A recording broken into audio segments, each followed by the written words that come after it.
Saudara, sesuai nats firman Tuhan di hari ini dalam kitab Roma pada pasalnya yang ke-13 pada ayatnya yang pertama hingga pada ayatnya yang ke-7, dengan tema sentralnya adalah pemerintah adalah hamba Allah untuk kebaikan. Saudara, kalau kita melihat latar belakang pembacaan firman Tuhan pada hari ini, di mana kehidupan bangsa Romawi merupakan bangsa yang sangat toleran kepada kepercayaan lain. Dan kepercayaan bangsa Romawi bersifat animistis. Artinya mereka menyembah roh-roh dari hutan, menyembah roh-roh yang ada di gunung, di sungai, dan di dalam alam.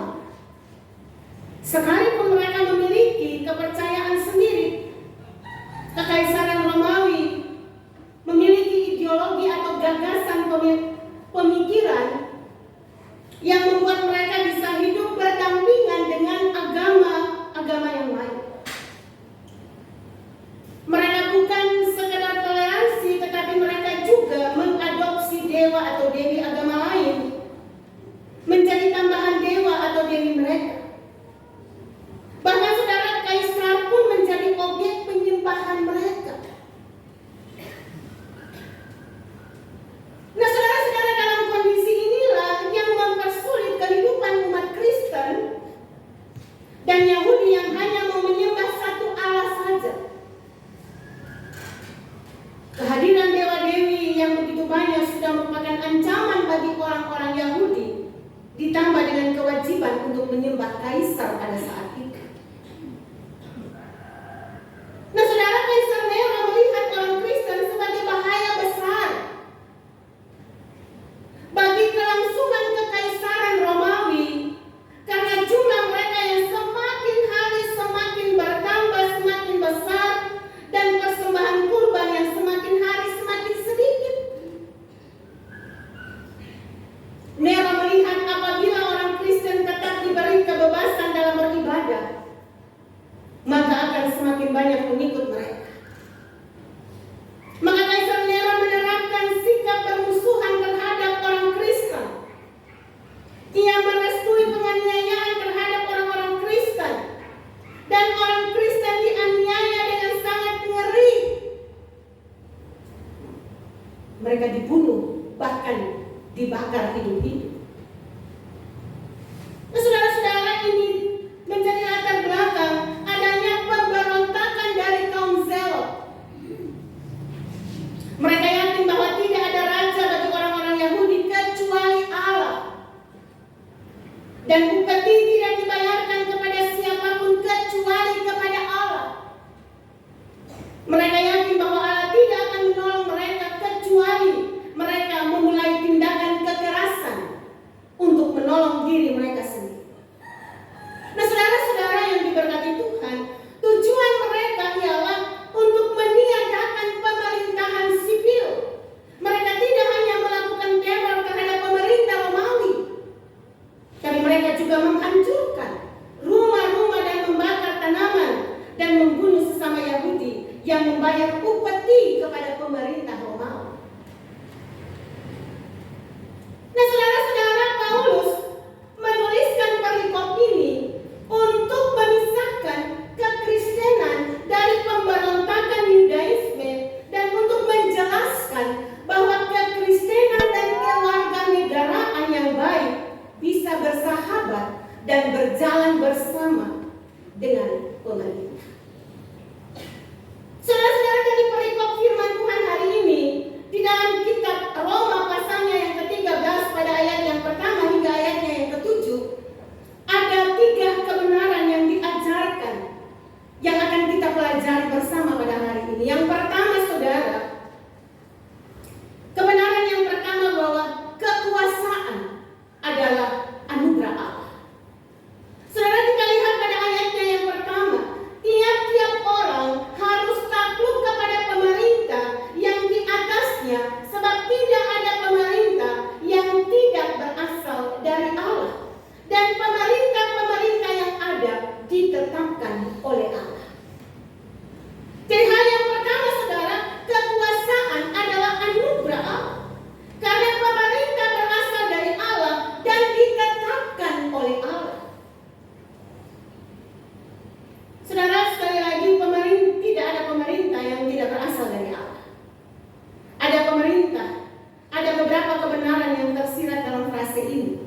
dalam ayat yang pertama ini. Yang pertama, bahwa kita harus takluk kepada penguasa, sebab mereka adalah mewakili Allah di dunia ini. Dan bila menghadapi penguasa, kita tidak sekedar berurusan dengan manusia yang sederajat, tetapi secara tidak langsung kita berurusan dengan Tuhan sendiri. Hal yang kedua, bahwa keberadaan pemerintah berdasar pada ketetapan Allah. Dasarnya bukanlah kepercayaan bahwa orang atau golongan tertentu merupakan keturunan dewa. Bukan juga kepercayaan pada kesaktian seseorang yang dianggap telah menerima wahyu. Dasarnya bukan juga kekerasan senjata atau kemauan rakyat semata-mata. Tapi persoalannya adalah yang duduk dalam pemerintahan seharusnya adalah orang-orang yang pantas, yang mengusahakan kesejahteraan masyarakat. Pemerintah yang dipercayakan memimpin adalah orang-orang yang senantiasa berusaha mensejahterakan masyarakat itu. Pemerintah dipilih oleh manusia dari kelompok tertentu dan terkadang ada rekayasa politik di dalamnya, sehingga terpilihlah orang-orang yang tidak layak, yang mengusahakan kepentingan sendiri. Ini sadar atau tidak, saudara-saudara, terkadang kita sebagai anak-anak Tuhan terlibat di dalamnya untuk memilih pemerintah-pemerintah yang hanya mengenyangkan diri mereka sendiri, maka masyarakat diterlantarkan. Benar bahwa pemerintah itu adalah wakil Allah. Nah, untuk itulah saudara-saudara yang diberkati Tuhan, kita mungkin bertanya bagaimana menghadapi pemerintah yang begini. Apakah Allah menetapkan pemerintah yang begini, pemerintah yang bekerja untuk mengenyangkan diri mereka sendiri, bahkan koloni-koloninya? Ternyata ini bukan masalah sama diri saja, Ibu Bapak. Orang Roma termasuk Paulus juga mengalami pemerintahan yang tidak kalah buruknya. Tapi dalam suratnya Paulus tetap menggunakan kalimat imperatif, yaitu kalimat kata harus. Seakan-akan untuk orang Kristen tidak ada pilihan. Allah mengizinkan berjalannya pemerintahan yang kurang baik supaya saudara-saudara, orang Kristen dapat menunjukkan perannya lebih baik di dalam doa dan juga dalam tindakan. Sekali lagi saya ulangi, Bu Bapak. Paulus tadi menggunakan kalimat imperatif, yaitu harus. Seakan-akan untuk orang Kristen tidak ada pilihan. Tetapi Tuhan mengizinkan berjalannya pemerintahan yang kurang baik supaya orang Kristen, saudara dan saya, dapat menunjukkan perannya lebih baik di dalam doa dan juga dalam tindakan. Itulah ada orang-orang tertentu yang berdoa untuk kesejahteraan kota di mana mereka dipanggil. Saudara-saudara, kebenaran bahwa pemerintah berasal dan ditetapkan Allah tidak bisa direvisi, sehingga kita harus tetap hormat kepada mereka sebagai pemerintah pimpinan kita di dunia. Ini memang sebuah misteri Allah. Di satu sisi Allah menetapkan pemerintahan dan meminta kita taat dan hormat. Namun di sisi lain, pemerintah yang ada tidak menjalankan fungsinya dengan baik. Bagaimanapun, orang Kristen harus puas dengan misteri ini. Saudara dan saya, kita dipanggil untuk berhikmat, berdoa untuk pemimpin-pemimpin kita yang hanya mementingkan diri mereka sendiri, bahkan kroni-kroninya.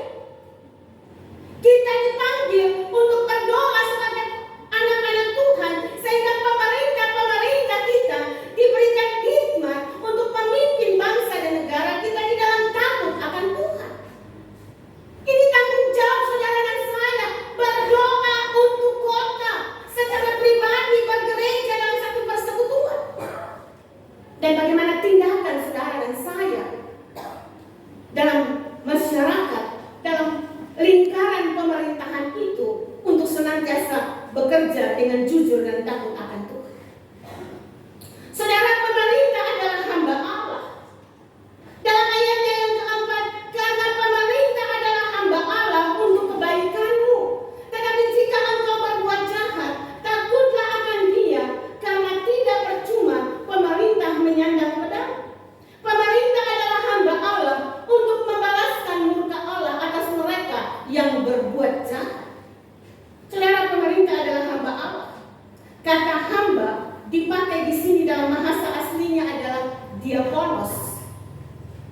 Diakonos berarti pelayan, artinya adalah pelayan Tuhan yang mewakili semua maksud Tuhan.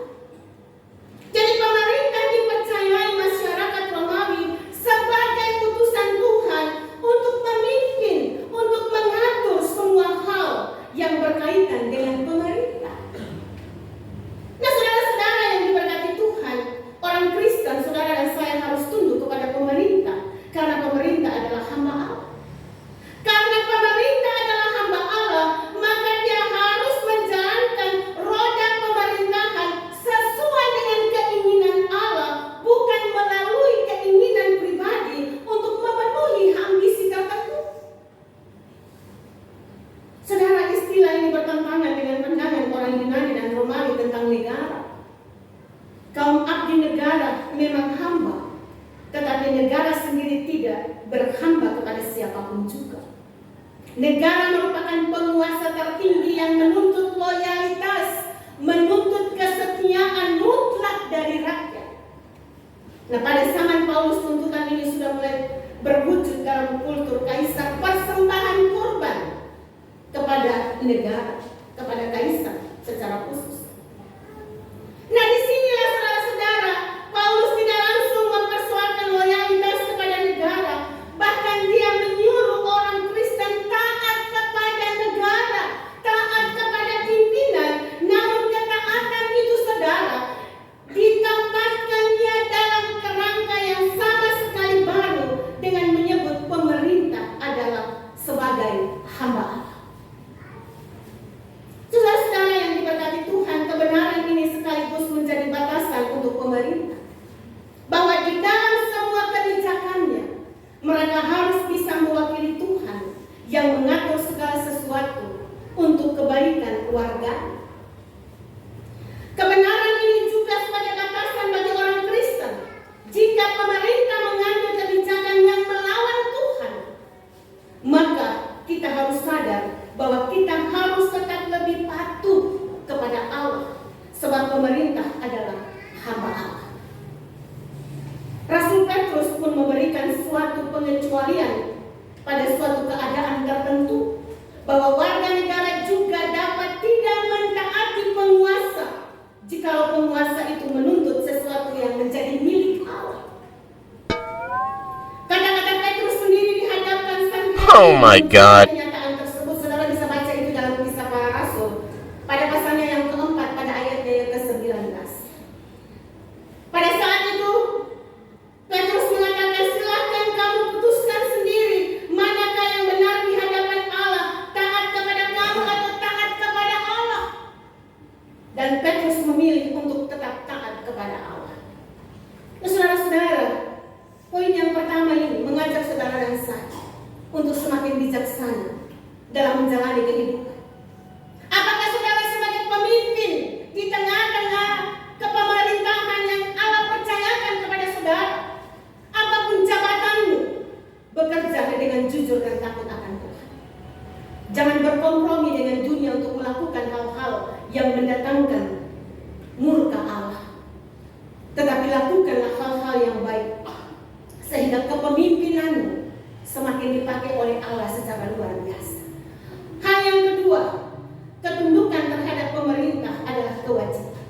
Saudara, kita lihat kata takluk pada ayatnya yang pertama A, dalam bahasa aslinya adalah hupataso.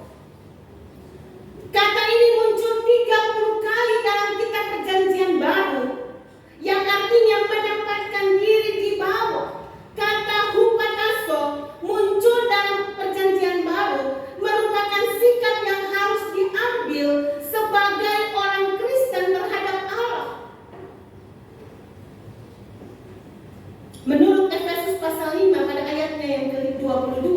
seorang istri Kristen harus takluk kepada suami. Dan menurut pertama Petrus pasal 2 ayat 18, seorang budak Kristen juga takluk kepada Tuhan.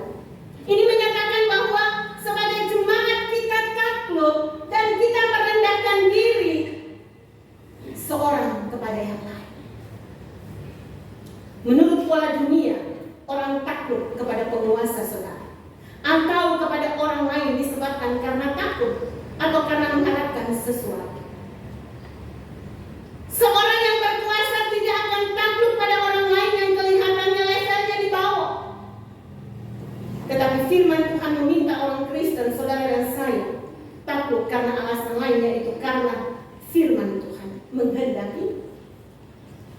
Di dalam Efesus pasal 5 ayat yang ke-21, saudara Paulus berkata, rendahkanlah dirimu seorang kepada yang lain di dalam takut akan Kristus, sehingga tidak seorang pun boleh menganggap dirinya dibebaskan dari kewajiban takut. Dimanapun kasih berkuasa, di situ orang saling melayani. Saudara-saudara, kata takut yang dimaksudkan dalam teks ini, saudara, bukan sekadar taat dan patuh terhadap pemerintah, tetapi bagaimana seorang warga negara, baik dia orang kaya, baik dia orang miskin, baik dia jenderal, dia polisi, dia pegawai negeri, pejabat pemerintahan, dia bisa menempatkan dirinya berada di bawah sesama manusia yang mempunyai jabatan yang lebih tinggi daripada. Mau jabatannya tinggi atau rendah, dia harus saling menghargai, dia harus saling menghormati. Dalam bahasa aslinya memakai bentuk jamak yang diterjemahkan penguasa-penguasa.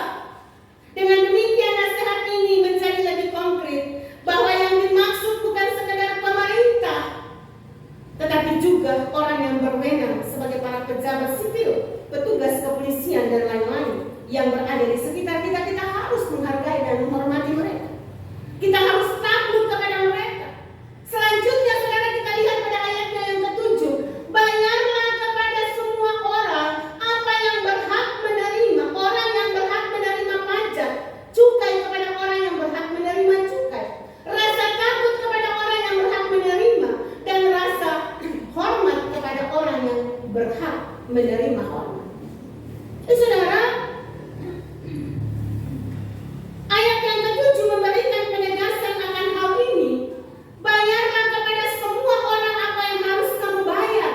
Pajak kepada orang yang berhak menerima pajak, cukai kepada orang yang berhak menerima cukai, rasa takut kepada orang yang berhak menerima rasa takut, dan hormat kepada orang yang berhak menerima hormat.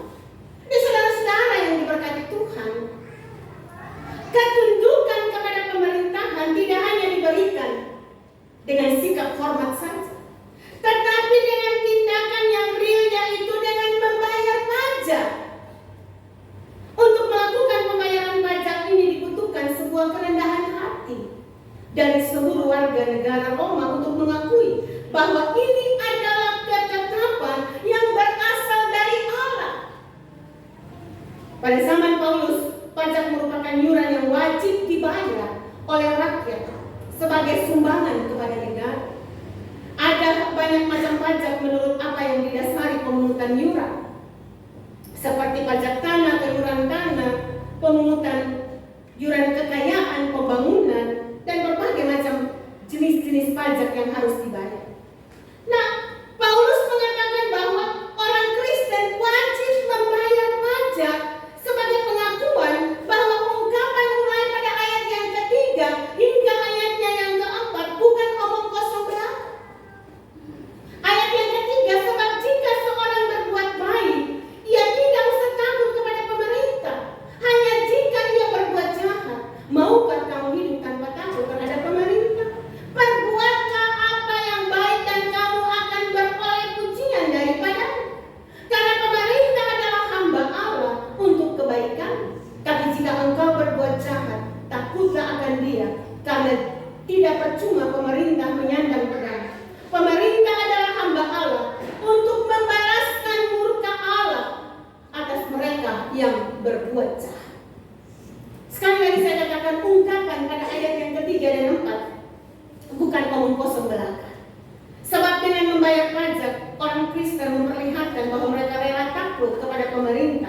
sekaligus menjadi pengakuan bahwa pemerintah adalah hamba Allah.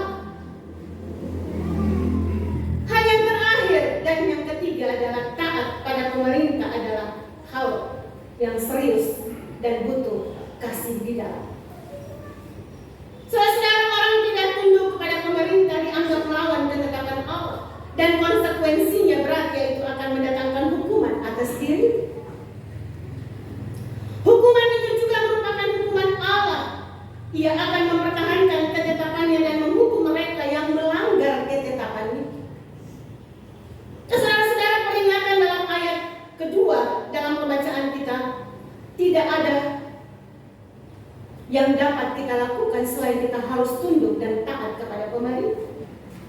Saudara-saudara yang diberkati Tuhan, setiap orang Kristen harus memiliki kesadaran untuk tunduk kepada pemerintahan, karena pemerintah merupakan hamba Allah. Allah melalui Paulus mengatakan kepada seluruh manusia supaya mereka takluk bukan hanya kepada kemurkaan Allah pada ayat yang ke-5a, tetapi karena dorongan suara hati. Allah ingin supaya saudara dan saya sebagai manusia benar-benar memahami hal ini. Itu sebabnya Ia menanamkannya di dalam hati nurani kita, bahwa pemerintah itu ada karena ketetapan Allah, dan mereka menjadi bagian dan hamba Allah untuk menjalankan roda kepemimpinan yang ada di dalam dunia. Maka saudara-saudara, apa hubungannya dengan saudara dan saya? Apa hubungannya dengan kita di dunia saat ini? Saudara, gereja dan negara merupakan dua institusi yang berbeda, namun keduanya memiliki hubungan yang erat. Maka saudara dan saya adalah warga gereja dan juga adalah warga negara, senantiasa berhikmat, meminta hikmat dari Allah, sehingga kita dapat memilih pemimpin-pemimpin yang jujur, pemimpin-pemimpin yang takut akan Tuhan, pemimpin-pemimpin yang bukan pemimpin untuk dirinya mereka sendiri, untuk kroni-kroninya, tetapi pemimpin-pemimpin yang melihat dan memimpin untuk kesejahteraan rakyat, untuk kesejahteraan masyarakat yang dia pimpin. Ada banyak saudara-saudara kita yang mengeluh ini dan itu, ini dan ini. Saya tidak perlu ungkapkan, itu Bapak sendiri yang tahu. Maka marilah saudara, sebagai gereja, saudara dan saya diberikan hikmat Roh Kudus untuk memilih pemimpin-pemimpin yang benar, pemimpin-pemimpin yang mau rela berkorban untuk melihat kesejahteraan masyarakat. Sekali lagi saya katakan, gereja dan negara merupakan dua institusi yang berbeda, namun keduanya memiliki hubungan yang erat. Jemaat gereja sekaligus adalah warga negara. Oleh karena itu seharusnya terbina hubungan yang baik antara gereja dan negara. Sejarah akan memperlihatkan bahwa gereja yang menguasai negara membawa kepada masa kegelapan gereja. Demikian halnya dengan masa di mana negara menguasai gereja. Ini adalah masa yang suram di dalam perkembangan kekristenan. Solusi yang terbaik adalah membiarkan keduanya tetap berbeda, namun berjalan dalam terang firman. Setiap individu dalam gereja wajib tunduk pada negara, namun pemerintah menjalankan roda pemerintahan sebagai wakil Allah dengan hikmat dan melindungi dan mengusahakan kebaikan warga negara itu. Maka marilah saudara, tugas saudara dan saya, mari kita berdoa untuk kesejahteraan kota di mana kita berada. Mari kita berdoa untuk kepemimpinan yang ada di Indonesia ini, secara khusus yang ada di Provinsi Sulawesi Barat dan di Kabupaten Mamuju. Kita ini akan masuk dalam proses pemilihan wakil-wakil rakyat kita yang akan memimpin di tingkat provinsi dan kabupaten. Maka marilah berhikmat saudara, mintalah tuntunan Roh Allah, sehingga saudara dan saya akan memilih pemerintah-pemerintah yang jujur, pemerintah-pemerintah yang berjuang untuk kesejahteraan masyarakat, dan pemerintah-pemerintah yang senantiasa memerintah di dalam takut akan Tuhan. Biarlah firman ini menjadi berkat bagi saudara dan saya, sehingga kita berjalan bersama di tengah dunia